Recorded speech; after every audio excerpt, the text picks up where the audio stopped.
नमस्कार दोस्तों, स्वागत है आप सभी का। आज इस वीडियो में हम मियावाकी प्लांटेशन मेथड के बारे में बात करेंगे। ये एक जापानीज़ मेथड है प्लांटेशन का। जापान का ये तरीका भारत में अभी काफ़ी खबरों में है। मुंबई में बहुत से ज़्यादा फॉरेस्ट आपको मिल जाएंगे जो मियावाकी प्लांटेशन मेथड से उगाए गए हैं। भारत के अभिन्न अंगों में बहुत से लोग हैं जो बैरन लैंड्स होती हैं, जो मतलब खाली मैदान होते हैं, वहाँ पे मियावाकी प्लांटेशन मेथड से फॉरेस्ट उगा रहे हैं। क्लाइमेट चेंज को टैकल करने के लिए ये बहुत आसान तरीका है। भारत के प्रधानमंत्री श्री नरेंद्र मोदी जी ने भी अभी कुछ समय पहले अपनी मन की बात में इसके बारे में जिक्र किया था। तो क्योंकि प्रधानमंत्री ने अभी हाल ही में इस मेथड का अपनी मन की बात में जिक्र किया था, तो स्वाभाविक सी बात है कि एग्जामिनेशन पॉइंट ऑफ व्यू से ये काफ़ी इंपॉर्टेंट हो जाता है, क्योंकि जैसे ही पीएम ने इसके बारे में मन की बात में जिक्र किया, काफ़ी न्यूज़पेपर्स में इसके बारे में आर्टिकल्स और एडिटोरियल्स लिखे गए। तो आज हम इस टेक्निक को विस्तार से कवर करेंगे कि ये टेक्निक है क्या, इसकी हिस्ट्री क्या है, किस बोटनिस्ट के नाम के ऊपर इस टेक्निक का नाम रखा गया है। तो आप इस वीडियो को अंत तक देखिएगा। चैनल पर नए हो तो सब्सक्राइब अवश्य करिएगा। Politics, economy, GK, tech, geography, science, environment and ecology की तमाम वीडियोस को देखने के लिए एक बार हमारी प्लेलिस्ट को जरूर चेक करिएगा। चलिए शुरुआत करते हैं। देखिए, ये जो मियावाकी प्लांटेशन मेथड है, इसका नाम एक जापानीज बोटनिस्ट अकीरा मियावाकी के नाम पे रखा गया है। इस मेथड में एक्चुअली होता क्या है, 2 या 4 अलग अलग प्रकार के जो इंडिजिनस ट्रीज होते हैं, अपने देश के जो अपने होते हैं, जैसे इंडिजिनस मतलब भारत के कुछ इंडिजिनस ट्रीज, यानी जो इंडिजिनस जो भारत में ही लगते हैं, ठीक है। तो जो इंडिजिनस ट्रीज होते हैं उन्हें हर स्क्वायर मीटर पे लगाया जाता है। तो या तो 2 लगाए जाएंगे 1 स्क्वायर मीटर पे, या फिर 4 डिफरेंट टाइप ऑफ जो इंडिजिनस ट्रीज हैं उन्हें प्लांट किया जाएगा, उनको लगाया जाएगा। ये जो मेथोलॉजी है, इसको 1970s में 70 के दशक में डेवलप किया गया था। इसका जो बेसिक ऑब्जेक्टिव है वो यही है कि जो स्मॉल पार्सल ऑफ लैंड है, छोटी सी जगह पे कैसे हम ज़्यादा से ज़्यादा डेंसिफाई यानी ज़्यादा डेंसिटी वाला जो फॉरेस्ट है, जो ग्रीन कवर है, उसको बना सकते हैं। ये इसका ऑब्जेक्टिव है। कम जगह पे ज़्यादा से ज़्यादा ग्रीनरी हम कैसे लगा सकते हैं, कैसे जो ग्रीन कवर है उसको डेंसिफाई कर सकते हैं, ये इसका ऑब्जेक्टिव है। ध्यान रखिएगा, ये बहुत इंपॉर्टेंट है। ये जो मैं आपको इस स्लाइड में 3 जो पॉइंट्स लिखे हुए हैं, इससे सवाल बन सकता है। सबसे पहले तो कि इसकी जो मेथोलॉजी है उसको 70s में डेवलप किया गया था। 2 या 4 प्लांट जो हैं डिफरेंट टाइप्स के जो इंडिजिनस ट्रीज हैं, उन्हें 1 स्क्वायर मीटर में लगाया जाता है। इसको किसके नाम पे रखा गया है? जापानीज बोटनिस्ट अकीरा मियावाकी के नाम पे। ऑब्जेक्टिव क्या है? स्मॉल पार्सल ऑफ लैंड को कैसे हम डेंसिफाई कर सकते हैं ग्रीन कवर में।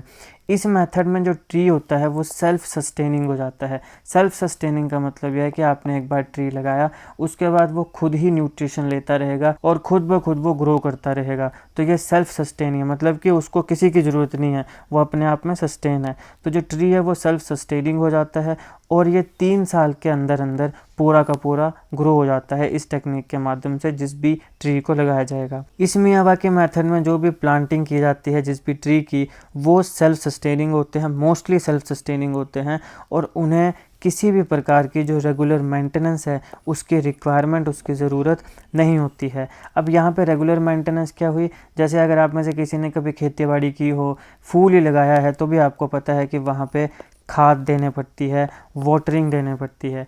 लेकिन मियावाकी मेथड में जिन ट्रीज़ को लगाया जाएगा, प्लांट किया जाएगा, वो सेल्फ सस्टेनिंग होंगे, यानी वहाँ पे जो रेगुलर मेंटेनेंस होती है, मैन्योरिंग है, वाटरिंग है, उसकी रिक्वायरमेंट यहाँ नहीं होती है। अब ये जो डेंस ग्रीन कवर बनेगा इंडिजिनस ट्रीज़ का, ये काफ़ी इम्पॉर्टेंट जो की रोल है वो प्ले करेगा। जो एरिया जहाँ पर भी ये फॉरेस्ट लगाया जाएगा, उस एरिया के जो डस्ट पार्टिकल्स हैं उन्हें एब्जॉर्ब करने में, जहाँ पर भी जो गार्डन है उसको सेटअप किया जाएगा। तो ये इंडिजिनस ट्रीज़ काफ़ी इंपॉर्टेंट रोल प्ले करते हैं। जिस भी एरिया में इन ट्रीज़ के माध्यम से वो जो पूरा फॉरेस्ट बनेगा, वो डस्ट पार्टिकल जो हैं उस एरिया के, उन्हें काफ़ी अच्छे से एब्जॉर्ब कर लेगा।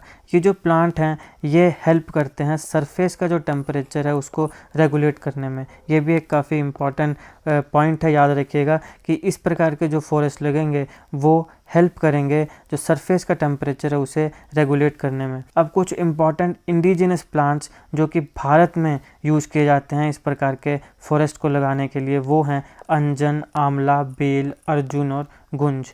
अब यहाँ पे देखिए इस प्रकार के जो फॉरेस्ट होते हैं ये इनकरेज करते हैं एक कंप्लीट नई बायोडाइवर्सिटी को। बायोडाइवर्सिटी बन गई ना, पहले तो वो पूरा बैरन लैंड था, अब वहाँ पे पूरे ट्रीज़ हैं। वहाँ पे जब पूरे ट्रीज़ थ्राइव कर रहे हैं तो वहाँ पे बाकी भी कुछ छोटे मोटे और भी जैसे प्लांट्स लगेंगे, वहाँ पे एफिड्स आएंगे या बाकी जैसे बर्ड्स आएंगे, तो इस प्रकार से वो पूरी जो बायोडाइवर्सिटी है वो बनेगी। इसके साथ साथ यहाँ जो इकोसिस्टम बनेगा वो उस सॉइल की जो फर्टिलिटी है, जो उर्वरक क्षमता है, उर्वरकता है, उसको भी क्या करेगी, इंक्रीज़ करेगी।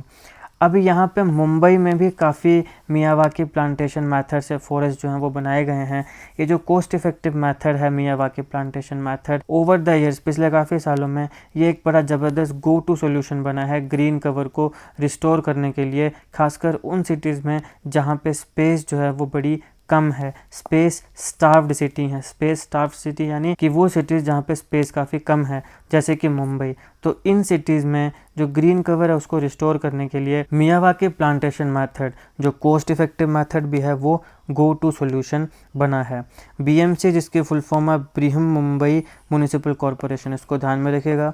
एक बार केबीसी में इसका सवाल आया था कि बीएमसी की फुल फॉर्म क्या होती है, बृहन मुंबई म्युनिसिपल कॉरपोरेशन।